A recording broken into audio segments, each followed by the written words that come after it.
my name is Kim. Welcome back to my channel. Today, oh man, my laundry in the background. There we go. Today I'm doing a hopefully really quick breakdown and discussion of season 2, episode 7 of YELLOWJACKETS. I know my video is super late. I like to post them on Monday or Tuesday, but it's just been an insane week for me.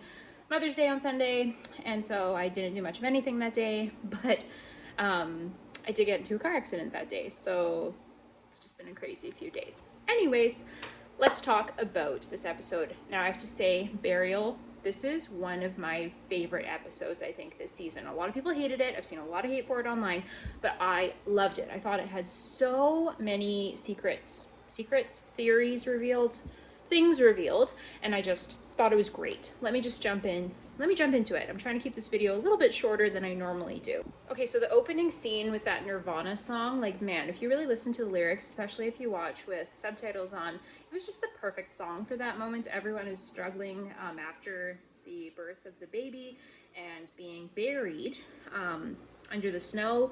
We find out, and it makes sense, that the door has been completely closed shut because of the blizzard, and they do manage to get it open after it stops snowing. There's like 6 feet of snow. It's pretty crazy.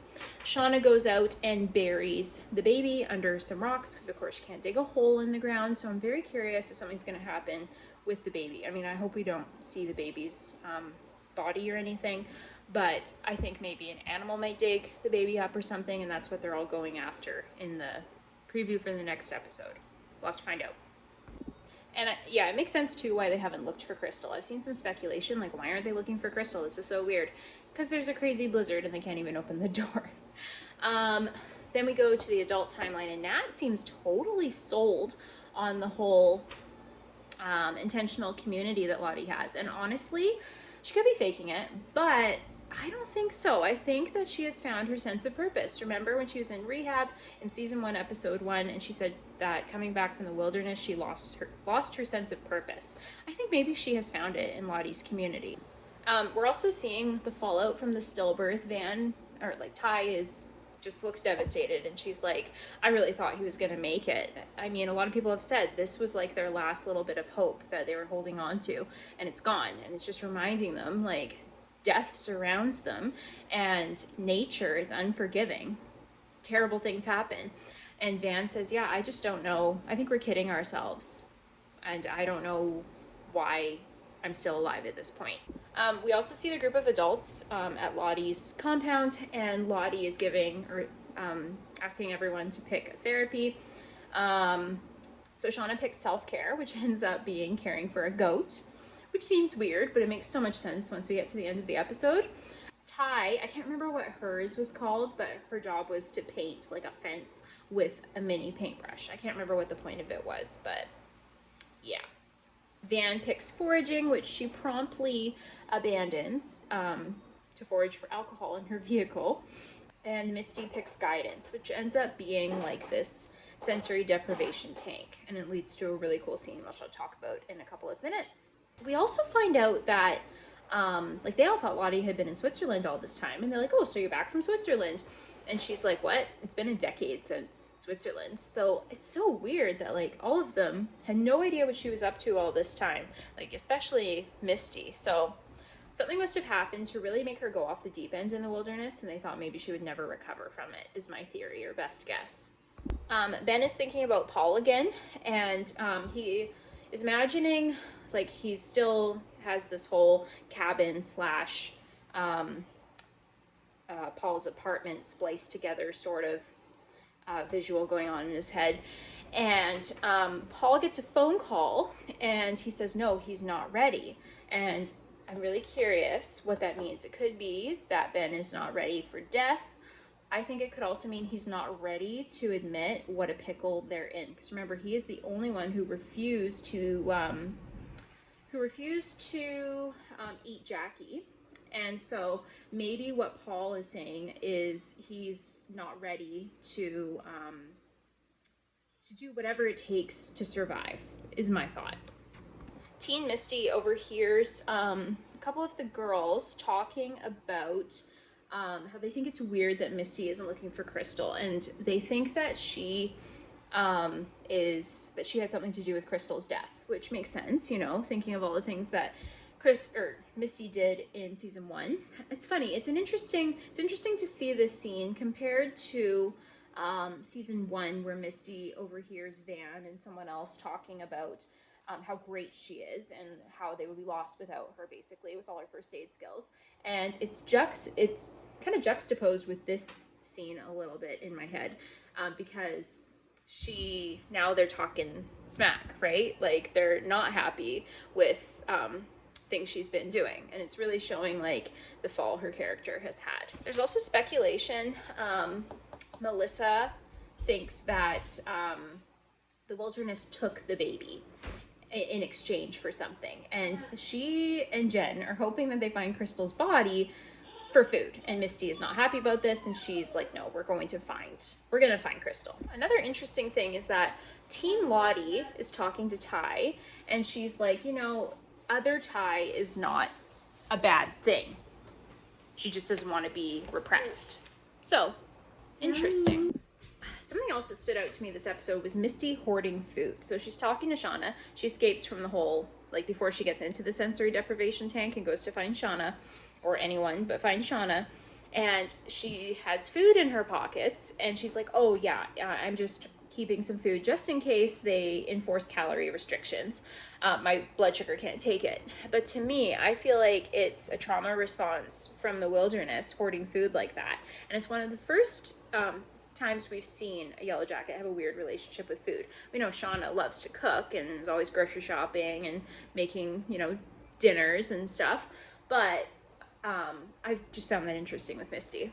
So Shauna's supposed to take care of this goat as a form of self-care, and she is telling the goat, or she isn't really into it, and she's kind of like not happy about taking care of the goat because she thinks she's going to have to sacrifice the goat at the end of the day. And so it seems to me that she is really afraid of bonding with it because she doesn't want to end up losing it. It's similar to how she has treated Callie her whole life, pushing her away, not wanting to bond with her for fear of losing her. That was my thought right away. And then interesting because she says exactly that later on. So another interesting thing was Shauna saying that Misty is a serial killer. Like, Misty, I can't remember how it comes up, but there's a comment about her being a serial killer. And she's like, why do people keep saying that to me? And I feel like it's a reference to the audience because we are theorizing that Misty is a serial killer. But then Shauna goes, well, because it's a fact. And I'm like, she doesn't know Misty killed Jessica, right? I'm very curious why Shauna said that. So Misty must kill multiple people out in the Wilderness because obviously you have to kill more than one person to be considered a serial killer. Very curious to find out. So teen Shauna goes to the shed and she's just crying out for Jackie, and man, that scene was so heartbreaking because I just can't imagine just wanting your best friend desperately, the one person you share everything with, and you have so much that you need to unload on them about, and have them not be there. Like, I've never lost a really close friend like that, so but yeah, that was tough to watch. Poor Shauna.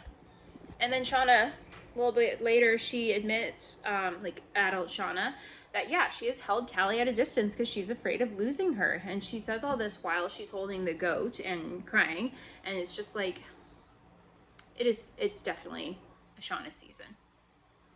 So Misty is in the sensory deprivation tank, and she sees both Walter and also Caligula as a human, in human form. And it's quite the sequence, honestly. I kind of loved it. I know a lot of people said it went on too long, but it's only a few minutes long. So to me, it really wasn't bad for an hour-long episode. I literally just got stung by a freaking wasp that was on my floor. Joys of summer. I haven't been stung by a wasp in probably like 20 years, so that's fun. Anyway, so I found the whole thing that Misty experiences in the sensory deprivation tank so interesting. Her comparison between herself and Caligula is really cool. Caligula being a leader, maybe Misty was a leader out in the Wilderness, and a misunderstood one at that, that a lot of people spread rumors about. So yeah, and unjust rumors. So I think we learned a lot about Misty in this scene. So Misty continues to search for Crystal, and I found this scene really weird because I felt like the way Mari and I can't remember who else was with her, but Mari and the other person, the way they were calling for Crystal was like helping a little kid look for something that is gone, right? Like, they seemed like they were faking it. And then when Misty went back to the spot where Crystal's body was, it wasn't there. And she dug around. It could still just be buried, but I'm very curious. Maybe there's something to the whole Crystal isn't real theories, rumors. So Misty runs into Ben trying to take a leap off of the poo cliff, and she talks him off the ledge. She threatens to tell everyone all these stories about him, to out him. And it's funny, when she's saying all these things she's going to say about him, and then when she gets to the whole "I will tell the world you're gay" thing, he's like, it seems like he changes his tune a little bit. So maybe it was the inspiration he needed to make a different choice and keep going. We also find out that Van has cancer, so the rumors were right. She does. She is not an addict. She truly has cancer, and that is why she's taking the pain medication. So that is beyond sad to hear. And also that she only has a couple of months left. So I'm curious if she's going to be in season 3 or not, or so there's been some speculation that maybe the adult Yellowjackets will like offer a sacrifice to try and save her. We'll have to see, I guess. And the most shocking scene from this episode, Lottie is talking to her therapist, and I think I mentioned in my last video that there's lots of speculation that she wasn't real up to this point.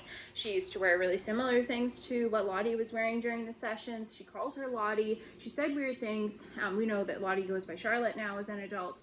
And so it just, something was off, and sure enough, she wasn't real, and it was so creepy. We got to see the Antler Queen in front of her. This also makes me think that the Antler Queen could be imaginary. And I'm thinking back to the scene of the 8 people feasting in the pilot, and of course there's also Misty, 8 including Misty, and it's making me think all of the survivors, including Travis, are then accounted for. Thinking if none of them are the Antler Queen, then we know who all the survivors are. If the Antler Queen is some sort of manifestation, some sort of entity that they're following rather than a person, it could be that in the adult timeline we know all the survivors. So that means Mari's gonna go, Jen's gonna go, Melissa's gonna go, Javi and Akila. I mean, I really hope Akila makes it, but I'm not super positive that that's going to happen. Yeah, and Lottie was saying to her therapist that she is worried about everyone coming back together. She has like a bad feeling in her bones about it. Or she has a good feeling, but she's also nervous because they hurt each other in the wilderness. And the Antler Queen then says, does a hunt that has no violence sustain anyone? So that is just crazy. It makes me think that when they're out in the wilderness, they go from cannibalism just for survival to cannibalism for sport. Like the violence is what gives them purpose and meaning out there. I'm not sure. Another thing I found interesting was Lottie talking about how repressing trauma is not good because it'll come out in one way or another. And she says addiction, compulsive behavior, and disease. And those are things that 3 of the adult Yellowjackets are struggling with. Nat with her addiction, Van, her disease, we know she has cancer, and then compulsive behavior I think would be Misty. I'm not sure about Shauna and Ty yet, but yeah, I found that interesting. Back to the teen timeline. Shauna is pissed off, screaming at everyone, punches Misty. She blames her for the death of the baby. Van holds her back. She bites Van, and then she ends up punching Lottie too. Lottie stands up, tells Travis to take Javi to another room, and says, Shauna, let your anger out. And Shauna beats her to a bloody pulp. We discover that the beaten in face, which is like Fight Club, it's like Jared Leto's face in Fight Club, that was indeed Lottie. So then maybe her near-death experience that she sees when Travis dies, or that she gets a flashback to when Travis dies. Yeah, I'm very curious. I think that this will be a turning point for Lottie, and she'll turn towards the darkness.